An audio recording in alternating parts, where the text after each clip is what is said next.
आज है समांतर श्रेणी से संबंधित टॉपिक ये होगा। कक्षा 10 का ये सब्जेक्ट है, मैथ का सब्जेक्ट है। समांतर श्रेणी यानी कि अरिथमेटिक प्रोग्रेशन। समांतर श्रेणी कहते किसे हैं, इसको सबसे पहले हम लोग समझ लेते हैं। ऐसी श्रेणी, ऐसी संख्याएं जो कि सजा करके लिखी गई हैं, बराबर अंक जोड़ा गया हो, बराबर अंक घटाया गया हो, तो ऐसी संख्याओं के ग्रुप को हम लोग समांतर श्रेणी बोलते हैं। जैसे इसमें प्लस वन किया गया है, प्रत्येक टर्म में, प्रत्येक पद में एक एक जोड़ा गया है। अगर घटा के भी चाहे तो लिख सकते हैं इसको 5 4 3 2 1 0 -1 -2 -3। तो जो भी हम लोग लिखेंगे एक ऐसा अंक जोड़ा जाएगा कि वो सभी अंकों में बराबर का डिफरेंस होगा, उसको हम लोग बोलेंगे समांतर श्रेणी। जैसे जो भी हम लोग गिनती की संख्याएं लिखते हैं 1 2 3 4 5 6, वो हमें समांतर श्रेणी के क्रम में लिखी जाती हैं। अगर उल्टा क्रम में लिखे जाए तो 100 90 99 98 97, तो वो भी एक समांतर श्रेणी होगी, क्योंकि उसमें बराबर अंक जोड़ रहे हैं अथवा घटा रहे हैं, तो इसको हम लोग बोलेंगे समांतर श्रेणी। अब इसमें इसके थोड़े से बेसिक टर्म होते हैं, हालांकि परीक्षा 22 तारीख तो होने ही वाली है, उसमें अब तो कोई दो राय है नहीं। देख लेते हैं उसके बाद से इसमें कुछ आगे बढ़ेंगे, वो विकल्पी प्रश्न से लेकर के और जो अति लघु उत्तरी प्रश्न आते हैं, उसके बाद से जो विस्तृत उत्तरी प्रश्न आने की इसमें संभावना होगी, उसमें हम लोग बात करेंगे। देखते हैं बेसिक टर्म को, इसको जान लेते हैं इसके बारे में। 1 2 3 4, इसी पे हम लोग देख लेते हैं 5 6। इसमें हो जाएगा 1 2 3, इसमें टोटल 6 टर्म है, 6 पद हैं। पहले वाले को हम लोग बोलते हैं पहला पद या प्रथम पद बोलते हैं। प्रथम पद को हम लोग दिखाते हैं ए से। उसके बाद से जो लास्ट वाला होता है उसको दिखाते हैं एल से। दूसरी भाषा में कहें तो इसको बोलते हैं एनवा पद, इसको बोलते हैं एनवा पद। टीएन से दिखाते हैं, या किताब में इसको एएन से दिखाया गया है। तो दोनों भाषाओं में इसको दिखा सकते हैं, दोनों तरीके से दिखा सकते हैं। हालांकि ये तो लास्ट पद है ही, तो लास्ट पद वाला डी की जाता है, उसको देखेंगे। लेकिन फिलहाल में देख सकते हैं टीएन या एन, तो इसमें इसको बोलेंगे एनवा पद है। ये इसमें एनवा पद है। जो बीच में जो गैप है, जो जिस संख्या का गैप बराबर बराबर जिस संख्या को जोड़ा गया है, उसको हम लोग डी से दिखाते हैं। डी बराबर होता है डिफरेंस, DIFFE, डिफरेंस यानी कि होता है अंतर, जिसको सर्व अंतर कहते हैं हिंदी में।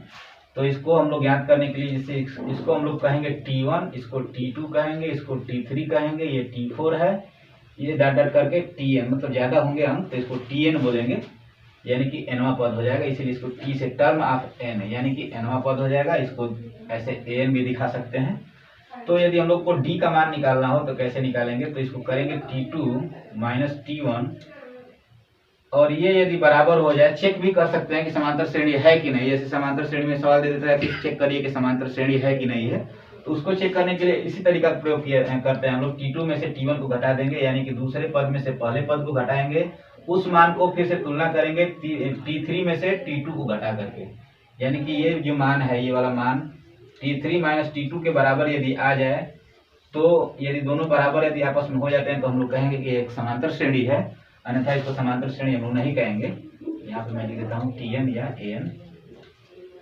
तो उससे हमें D का भी मान पता चल जाता है। तो ऐसे हम लोग करेंगे, ये 3 में से 2 घटाएंगे तो 1 होगा। ठीक उसी प्रकार से 2 में से 1 घटाने पर भी 1 ही होगा।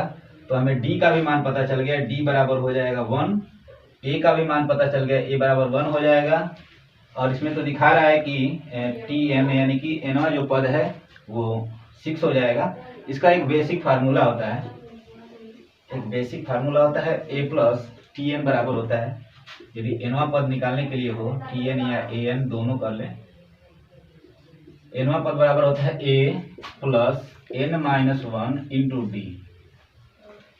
A plus N-1 into D एक समांतर श्रेणी अगर दे दे, कह दे उसमें कि जैसे कोई सवाल है वो लेते हैं, जैसे 5 7 9 11 13 15 डॉट डॉट ऐसे करके दे दे।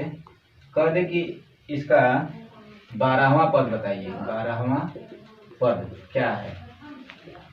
ऐसे सवाल आएगा परीक्षा में। ये अरिथमेटिक मीन से, अरिथमेटिक प्रोग्रेशन से यदि सवाल देगा तो ऐसा सवाल उसमें पूछ सकता है। चेक करने से भी संबंधित पूछेगा, तो चेक करने के लिए हम बता ही दिए।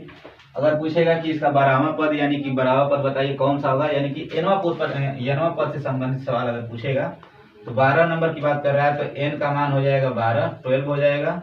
ए का मान हो जाएगा पहला पद, ए बराबर हो जाएगा 5, और डी बराबर बता ही चुके हैं कि कैसे निकलेगा, यानी कि इस पद में से इस पद को घटा लेंगे तो ये हो जाएगा 7 में से 5 घटेगा तो 2 हो जाएगा।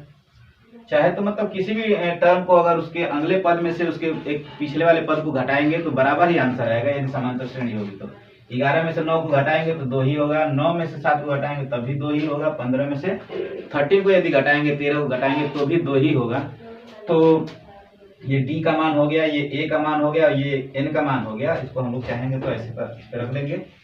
ए का मान हो जाएगा 5, बी का n-1 n का मान हो जाएगा 12 -1 और इंटू डी हो जाएगा, डी का मान 2 हो जाएगा। इसको सॉल्व कर देंगे तो हो जाएगा 5 प्लस ये हो जाएगा 11 11 2, ये हो जाएगा 5 प्लस 22 ये हो जाएगा 27, यानी कि जो हमारा 12वां पद होगा T12 यहाँ पे लिख लेंगे, 12वां पद होगा वो 27 हो जाएगा।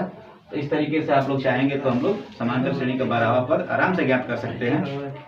आप लोग कंफ्यूज मत होइएगा, इसमें a बराबर प्रथम पद T1 को ही कहा गया है, यानी कि जो सूत्र लिखा गया है a plus n-1 into D, इसमें हम लोग प्रथम पद ले रहे हैं जो T1 है उसको a के बराबर ले रहे हैं, यानी कि प्रथम पद को a कहा जाता है, जो T1 आ रहा है उसको हम लोग a कहेंगे, तो ये होता है। अब हम लोग देखेंगे समांतर श्रेणी का अंत से, यदि nवां पद की बात करें, समांतर श्रेणी का अंत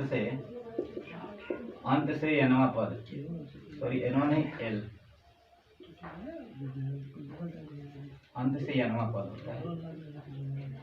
अगर इसकी बात करें तो ये होता है, इसका जो फार्मूला निकाला जाता है a यहाँ पे माइनस हो जाता है और n-1 into D equal to हो जाता है l। माइनस यहाँ पे इसलिए होता है क्योंकि जो हम लोग का डिफरेंस निकालेंगे 1 2 3 4, यदि ये समांतर श्रेणी हो गई तो इसमें से इसको घटाते हैं। यदि मान लीजिए कि ये समांतर श्रेणी ऐसे करके 6 7 8 9 ऐसे करके जाए तो अब इसमें a बराबर इसको मानेंगे, यानी कि T1 हमारा ये हो जाएगा, ये वाला T1 हो जाएगा, इधर से गिनेंगे तब जा करके हमें a का मान जो लेंगे हम लोग T1 बराबर ये लेंगे तो ये वाला a का मान हो जाएगा।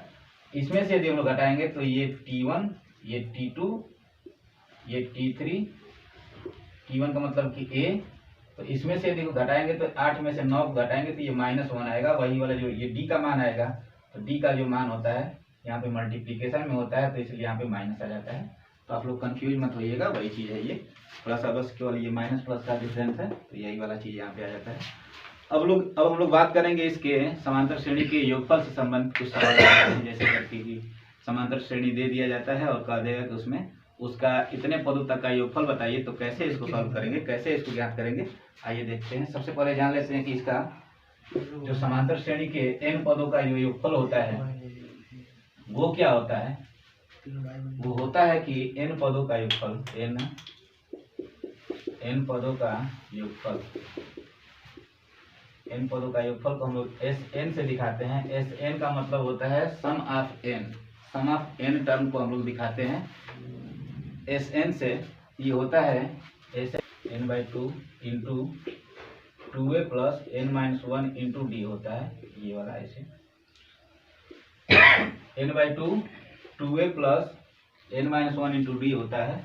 तो इसमें हम लोग इसमें n जहाँ की पदों की संख्या हो गई, a यानी कि प्रथम पद होता है, d डिफरेंस होता है, तो इसके आधार पर हम लोग n पदों का योगफल ज्ञात कर सकते हैं।